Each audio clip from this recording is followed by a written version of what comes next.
जय माता दी दोस्तों, कैसे हैं आप सब। आप सभी को आने वाले शारदीय नवरात्रि की ढेर सारी शुभकामनाएं। फ्रेंड्स, आज इस वीडियो में हम आपके साथ शेयर करने वाले हैं नवरात्रों में डेली हमें अग्यारी कैसे करनी है। मतलब छोटा सा जो हवन होता है हमें डेली कैसे करना है। हवन करने का ना मैं सबसे आसान तरीका आपके साथ आज शेयर करने वाली हूँ, वो भी मंत्रों के साथ। कौन कौन से मंत्र बोले जाते हैं आसान मंत्रों के साथ करूँगी, और बहुत ही सरल तरीके से कैसे करना है, क्योंकि बहुत सारे लोग ना मंत्र बहुत कठिन बोलते हैं और हर एक किसी के बस की बात नहीं होती मंत्रों के साथ जो है ना हवन करना। और मंत्र में अगर जरा सी भी गलती हो जाती है ना तो हमारी पूजा का हमें पूरा फल नहीं मिलता, आधा अधूरा फल मिलता है। इसलिए हमें मंत्र वही बोलने चाहिए जो हमें बोलने आए ठीक से। ठीक है, तो सबसे पहले क्या करना है, हमको पूजा वगैरह कर लेनी है। जो भी हम भोग लगाना चाहते हैं, जैसे कि पान का भोग, फ्रूट्स का भोग, और जो है ना हमने पंचमेव वगैरह का भोग लगाया, तिलक आदि वगैरह सब जब हमारा हो जाए उसके बाद हम लगाते हैं ना अग्यारी में भोग। तो अग्यारी हमें करनी है। अग्यारी में हमको जो गाय के गोबर का कंडा होता है ना, उसका छोटा सा टुकड़ा ले लेना है। उसको हमें गैस पे जलाना है कच्चा, हमको पूरा नहीं जलाना। मतलब कि हमको ना ऐसा नहीं करना कि उसकी राख हो जाए, उसको कच्चा जला के रखना है। मतलब उसमें लौ सी बनने लग जाए, लाल लाल हमें दिखने लग जाए वो। उसके बाद उसको हमें हवन कुंड में रखना है। हवन कुंड में रखने के बाद माता रानी के समक्ष ला के उस पर एक कपूर रखना है, थोड़ा सा देसी घी डाल के अग्नि जलानी है।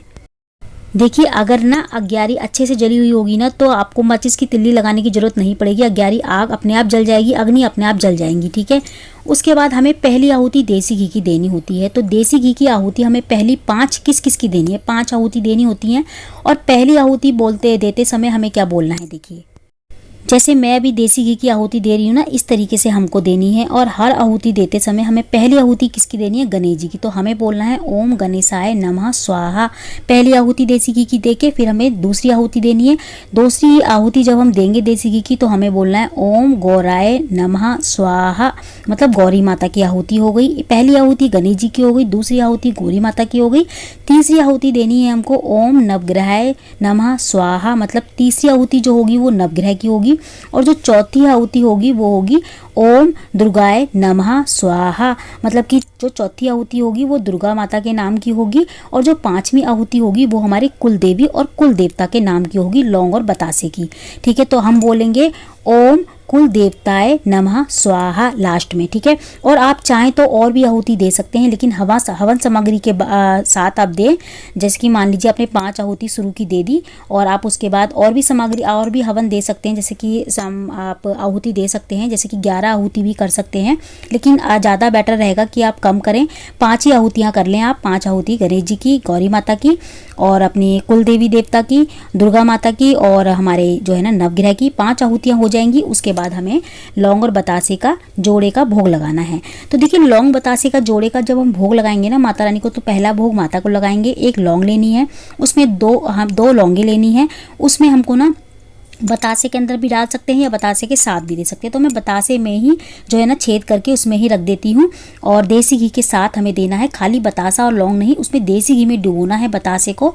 उसके बाद माता रानी के स्पर्श कराना है। माता रानी से मन ही मन कहना है माता रानी भोग लगाओ, माता रानी लौंग बतासे का भोग लगाओ। इस तरीके से बोलते हुए स्वाहा आप कर दोगे, इसमें अग्नि में डाल दोगे। उसके बाद आप चाहें तो जिस भी का अपनी जो है ना अलग अलग जैसे जिसका भी आप भोग लगाना चाहते हो लगा सकते हो। तो 2 तो कम से कम हमें लौंग बतासे के जोड़े का भोग जरूर लगाना चाहिए। मतलब 2 जगह हमें बतासे बना के उसमें 2 लौंगे लगा के और उनका भोग लगाना चाहिए। और जब भी हम भोग लगाएंगे ना लौंग के बतासे का, उसके बाद हमको ना देसी घी का आचमन करना है। मतलब मान लीजिए हमने पहला आहुति हमने 5 आहुति तो देसी घी की दे दी, उसके बाद हम लौंग बतासे का भोग लगा रहे हैं माता रानी को।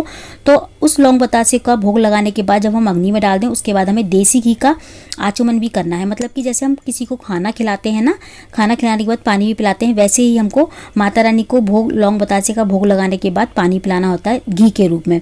आप चाहें तो यहाँ पे पानी की जगह पे अग्नि भी मतलब जल भी दे सकते हैं। हाथ से थोड़ा सा सीधे हाथ में जल लेके छींटों के बराबर आप हवन कुंड के चारों ओर इस तरीके से 2 बार फेर सकते हैं। ऐसा ना करके आप देसी घी डालेंगे ना तो ज़्यादा अच्छा रहेगा, अग्नि भी अच्छी रहेगी उससे। और पानी को ना अगर आप पानी से कर रहे हैं मतलब कि आचमन, तो पानी से आप बाहर को करेंगे, अंदर नहीं करेंगे, और छींटों से करेंगे। 1-2 छींटों का लगाएंगे, बस ज़्यादा नहीं लगाएंगे। ठीक है, तो मैं तो देसी घी का लगाती हूँ लास्ट में आचमन। तो आप जितने जोड़े चढ़वाना चाहें चढ़वा सकते हैं। आपके घर में कितने मेंबर हैं, बच्चे हैं, आपके हस्बैंड है, सभी के हाथ से आप चाहें तो पहले दिन और लास्ट दिन जोड़ा का मतलब भोग लगवा सकते हैं। बाकी के दिन जिनों का व्रत है वो जरूर लगाएं, ठीक है। जिनका व्रत होता है ना वो उन्हें डेली लौंग और बतासे का जोड़े का भोग माता रानी को अग्नि में जरूर लगाना चाहिए और इस तरीके से छोटा सा हवन जरूर करना चाहिए। तो ये जो हवन हमने जो बताई है ना अग्यारी करना माता की, ये सबसे आसान तरीका है। देखिए हवन तो बहुत ही बड़े बड़े पैमाने पे होता है, मंत्रों के साथ होता है। और अगर हवन करने हम बैठेंगे ना माता रानी का नवरात्रों में तो कम से कम हमें आधा 1 घंटा लगेगा ही लगेगा। और जिस तरीके से मैंने आपको ये बताया है ना हवन करने का तरीका, ये मुश्किल से 10 मिनट भी नहीं लगते और हो जाता है। जैसे जो वर्किंग है, जिनको जल्दबाजी होती है, बच्चों को स्कूल भेजना होता है या और भी बहुत सारे काम होते हैं, वो इस तरीके से कर सकती हैं। जो घरेलू महिला होती है ना वो ज़्यादा कुछ नहीं कर पाती क्योंकि मंत्र वगैरह भी बहुत सारे लोगों को अच्छे से नहीं बोलने आते।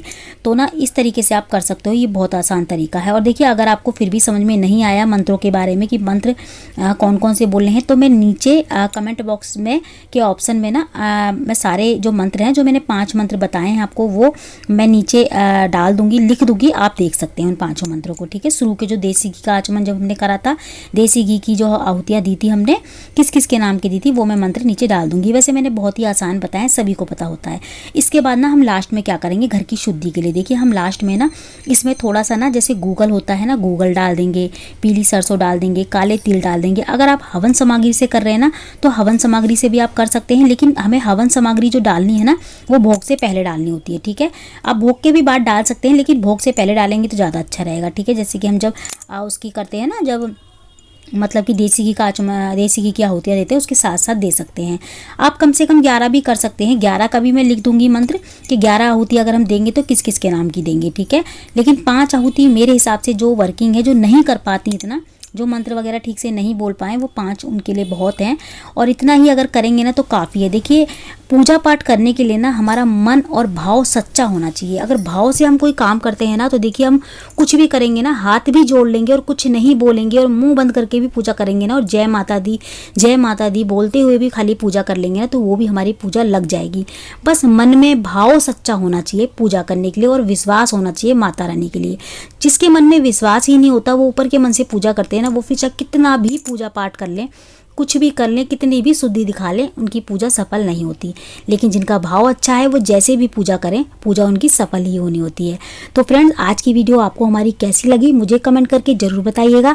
अच्छी लगी है तो शेयर ज़रूर करिएगा, और अगर आपको कुछ भी समझ में ना आया हो तो आप मुझसे कमेंट करके पूछ सकते हैं। मैं आपके हर सवाल का जवाब ज़रूर दूंगी, लेकिन नवरात्रे से पहले मुझे कमेंट करके पूछना, क्योंकि अगर आप पहले नवरात्रे वाले दिन पूछेंगे तो इतना टाइम नहीं होता, क्योंकि मैं पहले दिन बिजी होती हूँ पूरा दिन, क्योंकि मुझे भी चौकी वगैरह लगानी होती है, पूजा करनी होती है।